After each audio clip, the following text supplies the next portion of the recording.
Right now, we want to bring on Gord Stellick, host of Leafs Nation pre and post game. Gord, is this your first appearance back from the summer, or have you had any other phone calls from this station? I've done the odd one, Adam. I filled in for Bobcat last week, which I hadn't done for a while. But yeah, it's a little bit quieter in the summer, to say the least. But listening to you and Ashley talk about the Toronto Blue Jays, and that's kind of what the Leafs were for a number of years. So it's rather refreshing to have, playoff talk for whatever team it is. And this year it looks like the Leafs and Raptors will be two of those teams as we kind of struggle to watch the Jays limp through this last part of the season. I mean, yeah, playoffs. That's the expectation for the Toronto Maple Leafs. I think if you asked anyone, even the most casual of hockey fans, they'd say the same thing. And not even just the playoffs. I would say the second round of the postseason. That's where we're at with this Toronto Maple Leafs team. But Gord, yeah, something. I'm not hearing Ashley well. I hear Adam well. Sorry, I didn't hear that, but for some reason I just noticed that before. So whatever. Can you hear me now? Oh, there we go. Yeah, okay. yeah. Derek, okay, great. Derek trying to silence me. Oh, okay. What I was saying, though, is that this team's trajectory seems extremely positive, right? The second round of the playoffs seems to be the benchmark for a successful year, minimally for this team. But is there any chance this thing falls apart? Not to be a negative Nancy, but when there's expectation, there's pieces in place, there's depth via the Marlies, but do you foresee a situation where this could not end well? For me, I don't personally. I think it would be very hard to mess up. But Adam's here stressing out because Leafs scored, because Leafs. Well, I'll go back to what you said. The minimum is the second round of the playoffs. So first of all, we saw what happened with the Edmonton Oilers last year. A lot of people were anointing them Stanley Cup champions, but a lot of that was just based on the Connor McDavid factor. Like, they should have made the playoffs. It was a hugely disappointing season for the Edmonton Oilers, no question. But you started off about the second round of the playoffs. And the thing about it, Ashley and Adam, is I just think for the short term, there's no question they're going to be kick-ass regular seasons for the Toronto Maple Leafs for the foreseeable short-term future. The playoffs, though, you don't know. I mean, the last three times they've been in the playoffs, which hasn't been very often, they haven't advanced to the second round. They haven't advanced to a second round in about 15 years. It's a whole different animal. And that's where they have to elevate their game and see what happens. Do they have what it takes in the playoffs to get to the second, third, fourth round? Otherwise, you could have a Washington Capitals situation. All these great regular seasons, Stanley Cup picks, about four times anyway, don't do it. Then 1 year when they're a bit of a lesser pick, they get all the way through. So the Leafs will be in the poker game of the Stanley Cup playoffs, not fighting to make the poker game of the Stanley Cup playoffs, but to be one of those 16 teams. But you could have a great regular season, and I think they will. But the downside, Ashley, is you still could get eliminated in the first round, and that's something to be, dealt with in April. Gord, one of the things that's kind of come up this offseason is when you have the center depth that they have, assuming there are no injuries, because, we can't assume what an injury would be or how long somebody would be out. It's Tavares Matthews or Matthews Tavares and then Kadri. And, people want to anoint the first line or the second line or the third line. You really, with Tavares, it's like 1A, 1B with Matthews. The problem that might arise, which was a problem last year, is ice time for these guys. And I'm assuming that you kind of have to look at, like, I don't know, is it 20 for Tavares, 20 for Matthews, 15 for Kadri, and 5 for Parlinholm? Or how would a Mike Babcock balance this? And how is he going to balance, for lack of a better term, not the ego, but the competitive nature of these guys who always want to be on the ice? Yeah, you bring up a good point, Adam, because Mike Babcock, the era of this post-game sermon from the mounts is gone. He's got to coach. He has been coached, but now he's got to coach a team that has the capabilities to win it all. Mike Babcock's only won something like one playoff round in a number of years, like his last few years with the Red Wings. I'm not dissing him. I'm just saying that, when the team was on the downslide, and then with the Leafs, of course, he's won gold medals, of course, so he knows what it's like to win, but it's been a while since he's gone deep in the Stanley Cup playoffs. And, first in getting Tavares, now you have the equivalent of, Jonathan Toews and Patrick Kane, or if Jenny Malkin and Sidney Crosby. You've got two studs like that. So it's a very, very happy predicament. But last year, he pissed Austin Matthews off in the playoffs. Right. And, nowadays coaching, that's part about not pissing off your superstar players, among other things. And, when I kid about it, but when I think I was maybe talking to Ashley about it once, when I started way back when, maybe your guys' age, or probably younger, but, doing part-time with the Leafs, and I'd hand the stats to the Leaf dressing room and the visiting team dressing room. And Maple Leaf Gardens was one of the first places that was able to monitor the time on the ice of individual players. Like, it was pretty archaic. They had individual clocks, but it was one of the few buildings that did it. I'd always get a player on the visiting team grab that sheet. They want to know about ice time.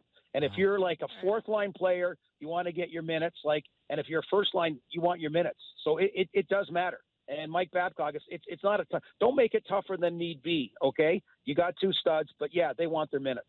Well, wasn't that a knock against Mike Babcock? Was that he was so hyper focused on even playing time for the most part for his top couple of lines that he wasn't playing favorites? Wasn't that one of the things that people were kind of being difficult on him for, instead of necessarily saying, put your best foot forward, make Austin Matthews your workhorse? He's kind of like, no, we're going to do this as a team and we're going to give everyone a shot to contribute when they can. Yeah, I don't know exactly what it was, but there's no question in the playoffs, I think Austin Matthews looked and said, hey, the Bruins just put that Bergeron line out there 22 minutes, right? They just put their big guys out there and say, I don't care, bring it on. And I, Austin Matthews, feel like too often I'm trying to skate to the bench so Thomas Plekanec or someone else could get on, right, to match lines, and you get focused too much on that part of the game. I mean, the Leafs were still leading after 2 periods in game number 7. We kind of forget that they were, nip and tuck in the series, but they fell short at the end. And I think I think it was a valid point. I don't think Austin Matthews is a whiner. I think it was a valid point that he's got to put it on himself personally. He didn't have a great playoff, but I think he's correct that probably he felt he wasn't used the best he could be used. And I think that message was loud and clear to Mike Babcock. Doesn't mean he's going to bend over backwards, but he does understand, just like your Zetterbergs and Datsuks in Detroit or Lidstrom's, you gotta make sure they're on the same page with the coach. One of the things that was part of the problem in the playoffs that you could criticize Mike Babcock for, and let me be clear too, I'm not dissing him either. I think they're... Can we stop using diss, please? Yeah, both why? of you. Let's Insulting. Just shade. Shading. Maybe we'll just You shade. don't like diss? What's wrong with diss? Just don't. Okay. All right. That's you learn something new every day, Gord. Just don't. Yeah. Okay. We're doing Great shade reasoning. now. We're doing shade. Shade. Okay. I'm not going to shade Mike Babcock, but Gord, when we were watching the playoffs, one of the major issues for the Leafs team, and this really exacerbated itself in that 7-game series, was the heaviness on the left side, the ability on the left side. You've got amazing players there. You've got Morgan Rielly, you've got Jake Gardiner, you've got Travis Dermott. All three very skilled at different points in their careers, but obviously, guys that probably are going to be top 4 guys for a long time to come. And on the right side, you've got Ron Hainsey, who's a left shot. Nikita, the ghost of Nikita Zaitsev. I don't want to call it Nikita Zaitsev because he just didn't have a great year, and injuries had to do with that. And then Roman Polak, who is now no longer there. But what Boston did, and Bruce Cassidy deserves a lot of credit for this, they flipped the puck into the right side of the zone every single time they made a zone entry. And they made guys like Roman Polak, who are not very mobile, turn around and have to flip it around to, the Travis Dermotts and the Jake Gardiners of the world. And when you have that extra step, instead of the defenseman being able to handle the zone exit himself, you create opportunities for mistakes, and Boston capitalized on that. How do you think they handle that this season? Do you think they make a change? Or do you think they open themselves up to maybe putting a left-handed defenseman on the right side who's not named Ron Hainsey? Yeah, you're right. That's a challenge, and it's funny. In the playoffs, the minutia is almost all the more present because you're breaking down just one team. You've got to play up 7 times. So, and those are the types of things that are difference makers in the playoffs as well. Quite often, you'll be extra physical on other guys because the toll benefits your team. It's not like that team's flying to play some other team the next night. So that definitely was there. Roman Polak's not back. I like Roman Polak. I think he was the old term, a good soldier, not a great puck handler.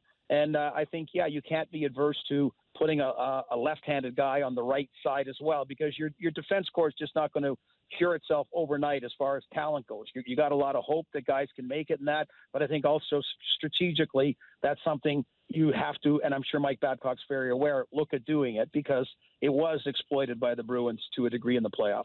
Just switching gears for 1 second, and I guess kind of to your point about Austin Matthews not having a great postseason last year, there were questions about his health and how well he was when he was in that playoff series against Boston. But now we have players like Henrik Zetterberg, who's not only going to miss training camp, miss at the start of the regular season, and quite frankly, his entire season is up in the air. He's an aging player who has a ton of tread off his tires, and I'm just wondering, from your perspective, What percentage of players in the NHL do you think enjoy a healthy season?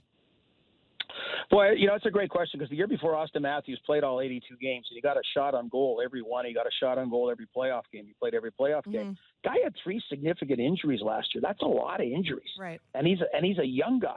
Then on the other side, you got Zetterberg. In a lot of ways, Zetterberg, they're kind of stuck because he's got one of those backdiving contracts that, like Marian Hossa had, that you got to almost come up with the fake condition to get out of it so your team doesn't get killed on the cap. These contracts that are no longer admissible, like beyond 8 years, no longer allowed by the new collective bargaining agreement. The percentage, though, Ashley, and that's, injuries are a big mystery all the time.